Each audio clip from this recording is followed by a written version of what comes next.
কাছে মনের ঘরে। ও পাগলি রে, এই ভালোবাসা অমর হবে।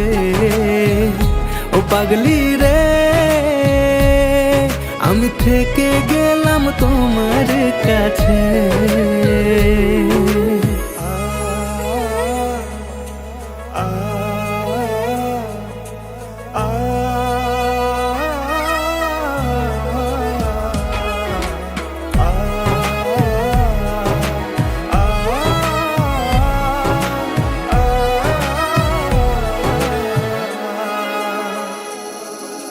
ছোট্ট একটা ঘর আর সংসার হবে মধুর, হয়ে যাবে আমার বধূ, পড়বে তুমি।